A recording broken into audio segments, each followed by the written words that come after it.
Hi வணக்கம். இன்னைக்கு நம்ம பார்க்க போற வீடியோ என்ன அப்படின்னா, வடகொரியா அப்படின்னு சொன்னதுமே ஒரு சிலருக்கு ஞாபகம் வந்திருக்கும். அது நாடா இல்ல சுடுகாடு அப்படின்னு சொல்லி ஒரு சிலர் கேட்க தோணும். ஏன் அப்படின்னா அந்த நாட்டுல பாத்தீங்கன்னா பயங்கரமான சட்டங்களும் அதாவது கடுமையான விதிகளும் அதுல இருக்கு. ஏன்னா அந்த நாட்டுல முடி வெட்டுறதுல இருந்து போடுற ட்ரெஸ்ஸிங் வரைக்குமே ஒவ்வொன்றுலயுமே ஒரு சட்டம் இருக்கு. சரியா, அந்த ரூல்ஸ் அண்ட் ரெகுலேஷன் ஃபாலோ பண்ணல அப்படின்னா கண்டிப்பா ஜெயில் தான். சரியா, இந்த வீடியோ ஃபுல்லா பாருங்க, அப்பதான் உங்களுக்கு புரியும் என்ன நடக்குது அப்படின்னு. சரி, ஓகே, வாங்க வீடியோல போலாம்.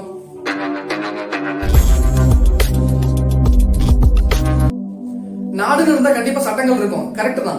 ஆனா வடகொரியால பாத்தீங்கன்னா வித்தியாசமான சட்டங்கள் நிறையவே இருக்கு. அதை பத்தி நம்ம இந்த வீடியோ ஃபுல்லா பார்க்க போறோம். அதுக்கு முன்னாடி நம்ம சேனலை சப்ஸ்கிரைப் பண்ணாதவங்க சப்ஸ்கிரைப் பண்ணிருங்க. அப்புறம் அப்படியே அந்த வீடியோக்கு ஒரு லைக் பட்டன் தட்டி விடுங்க. பொதுவா நம்ம நாட்டுல ஒரு அரசியல் தலைவர்களோ அறிவியல் அறிஞர்களோ மிகப்பெரிய மேதாவிகளோ இறந்து என்ன பண்ணுவோம், அவங்க கொண்டு அடக்கம் பண்ணிட்டு அதுக்கப்புறம் அவங்களுக்கு ஒரு நிமிஷம் மௌன அஞ்சலியோ இந்த பேர் செலுத்துவோம். ஆனா அந்த வடகொரியாவில யாராவது மிகப்பெரிய ஆளுகள் அதாவது தலைவர்கள் இருப்பாங்க வடகொரியாவில, அவங்க இறந்துட்டாங்கன்னா அவங்க என்ன பண்ணணும்னா அடக்கம் பண்ணதுக்கு அப்புறம் எல்லாருமே வீட்டுல இருக்கவங்க எல்லாருமே குழந்தை குட்டியோட எல்லாமே சேர்ந்து வீதியில உட்காந்து அழுகணுமாமா. அப்படி அழுகிறது சரியா யாராவது அழுகாம இருந்தாங்கன்னா அவங்க கொண்டு போய் ஜெயில போடுவாங்களாமா. அதை தனியா பாக்குறதுக்கு ஒரு தனி ஆர்மியா இருக்காமா. அவங்க அழுகிறது சரி அழுகுறாங்களா இல்லையா அப்படின்னு பாக்குறது தனி ஆர்மியா இருக்கு. சோ அந்த நாட்டுல யாராவது செத்து போயிட்டாங்கன்னா எல்லாருமே கண்டிப்பா கண்ணி விட்டு அழுது. 2011 கிங் ஜாங் உன் அவர் வடகொரியோட அதிபர் தெரியல உங்களுக்கு, அவரோட அப்பா இறந்துட்டாரு. அவர் இறந்ததுக்கு அப்புறம் பாத்தீங்கன்னா 100 நாள் துக்கம் சாரிச்சாங்களாமா. சோ என்ன பண்ணாங்கன்னா 100 நாளுமே வீதியில உட்காந்து அழுகணுமாமா. அப்படி அழுகல உங்களுக்கு கொண்டு போய் ஜெயில போட்டுருவாங்க. உங்களை ஜெயில போடுறது மட்டும் இல்லாம பயங்கரமான தண்டனைகளும் சித்திரவதைகளும் பயங்கரமா பண்ணுவாங்களாமா.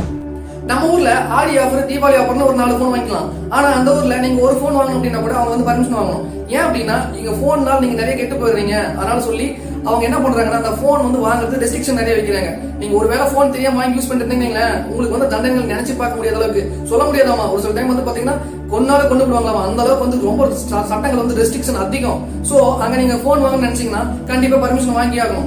சரி, என்டர்டைன்மெண்ட் பண்ணதான் போன் இல்லையே, நம்ம டிவி பார்க்கலாம் சொல்லி டிவி பார்க்க போனா அந்த டிவிலயுமே எப்பயும் ஒரு 4 சேனல் ஓடிட்டு இருக்கும். அந்த 4 சேனல் என்ன அப்படின்னா அந்த கிங் ஜாங் உன் இருக்கார்ல அவரோட ஆபீஸ் பத்தியும் அந்த நாட்டுல என்ன நடக்குது அப்படின்றத பத்தியும் இதை பத்தி மட்டும் தான் வருமாமா. என்டர்டைன்மெண்ட் காமெடி இதெல்லாம் கிடையவே கிடையாது. வடகொரியால எல்லா வீட்லயுமே கட்டாயமா ரேடியோ இருக்கணும். அந்த ரேடியோல பாத்தீங்கன்னா எப்பயுமே ஒரு பிளே ஸ்டேஷன் ஓடிட்டு இருக்கும். அது என்ன அப்படின்னா அந்த நாட்டுல நடக்கிற அப்டேட் பத்தியும் அப்புறம் அந்த கிங் ஜாங் இருக்கிற அவரோட பெருமையை பத்தி தான் பேசிட்டு இருப்பாங்களாமா.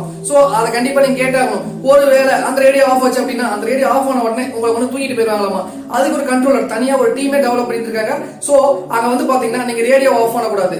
சோ அந்த என்ன சொல்றாங்களோ அதை காது கொடுத்து நம்ம கேட்டுதான் இருக்கணும். அப்படி கேட்கல அப்படின்னா அதுக்கும் ஜெயில. என்னடா போன் இல்ல ரேடியோ இல்ல டிவி இல்ல அப்படின்னு சொல்லி லேப்டாப் செட் திரும்பணும். ஏன் அந்த லேப்டாப்ல கூட பாத்தீங்கன்னா இன்டர்நெட் அப்படின்னு ஒன்று பேசிட்டு இருக்காதாமா. அங்க பாத்தீங்கன்னா இன்டர்நெட் மட்டும் தான் இருக்கும். அதுவும் அங்க அரசு அதிகாரிகள் இருக்காங்க பாத்தீங்களா, அவங்க மட்டும் யூஸ் பண்ண முடியுமா.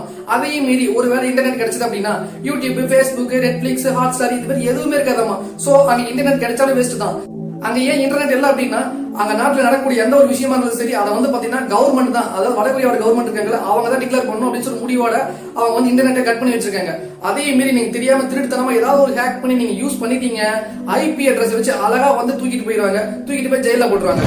வடகொரியாவுல கிறிஸ்துவ மதத்தை சேர்ந்தவங்க பைபிளோ இல்ல முஸ்லீம் மதத்தை சேர்ந்தவங்க பாத்தீங்கன்னா குரானோ, இந்து மதத்தை சேர்ந்தவங்க பாத்தீங்கன்னா அந்த பகவத்கீதையோ இதை வச்சு படிச்சுட்டு பார்த்தாங்க ஏன் உடனே ஜெயில் தான். ஏன் அப்படின்னா அந்த நாட்டுல இந்த கடவுள் அப்படின்ற நம்பிக்கை இருக்கக்கூடாது. சோ எல்லார் வீட்லயுமே கண்டிப்பா சாமி போட்டோ இருக்கவே கூடாது, எந்த ஒரு சாமி இருக்கக்கூடாது. அது மட்டும் இல்லாம எல்லார் வீட்லயும் கட்டாயமா கிங் ஜாங் உன் அந்த வடகொரியோட அதிபர் அவரோட போட்டோ கண்டிப்பா இருக்கணும். அப்படி இல்ல அந்த போட்டோ மட்டும் அங்க இல்ல எனக்கு தெரிஞ்சிச்சு உடனே அந்த குடும்பத்தோட அப்படியே தூக்கிட்டு போய் ஜெயில போட்டுருவாங்க. வடகொரியாவோட முடி வெட்டுறதுக்கு பாத்தீங்கன்னா நிறைய ரெஸ்ட்ரிக்ஷன் இருக்கு. அது என்ன அப்படின்னா அங்க ஒரு 15 வகையான ஹேர் ஸ்டைல் இருக்கு. அந்த ஹேர் ஸ்டைல் மட்டும் தான் ஃபாலோ பண்ணும். ஒருவேளை நீங்க புள்ளிங்கா ஸ்டைலு, கத்தி ஸ்டைலு, கடப்பா ஸ்டைல் கட் பண்ணிட்டீங்கன்னா அப்படியே அதே தூக்கிட்டு போய் ஜெயில போட்டுருவாங்க. அது மட்டும் இல்லாம அங்க பாத்தீங்கன்னா டீனேஜ் இருக்காங்க பாத்தீங்களா, அவங்களுக்கு 4 சென்டிமீட்டர் வரைக்கும் முடி வளர்த்துக்கலாம். அதுக்கு மேல வளர்க்க கூடாது. அதே மாதிரி வயசானவங்க பாத்தீங்கன்னா 5 சென்டிமீட்டர் வரைக்கும் வளர்த்துக்கலாம். அதுக்கு மேல வளர்க்கவும் கூடாது. அப்படி வளர்த்தீங்க அப்படின்னா அப்படியே காது மேல ஒரு 4 அடி போட்டு அப்படியே தூக்கிட்டு போயிட்டு ஜெயில போட்டுருவாங்க. வடகொரியால டிரெஸ்ஸிங்க்கு ஒரு ரெகுலேஷன் இருக்கு. அங்க பாத்தீங்கன்னா ஜீன்ஸ் அலௌடே கிடையாது.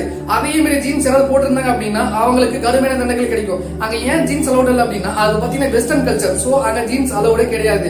அங்க ஆண்கள் பெண்கள் போடுற ஃபார்மல் ட்ரெஸ்ஸுக்கு ஒரு ரெகுலேஷன். அது என்னன்னா நீங்க ட்ரெஸ் நீளமாவோ தைக்க கூடாது, அதாவது குட்டியாவோ தைக்க கூடாது. அங்க ஒரு சைஸ் இருக்கு, பர்டிகுலர் சைஸ். அந்த ஹைட்ல இருக்கிறவங்களுக்கு இந்த சைஸ் தான், இந்த மாதிரி தான் ட்ரெஸ் இருக்கணும் அப்படின்னு சொல்லி ஒரு ஃபிக்ஸ் பண்ணிருக்காங்க.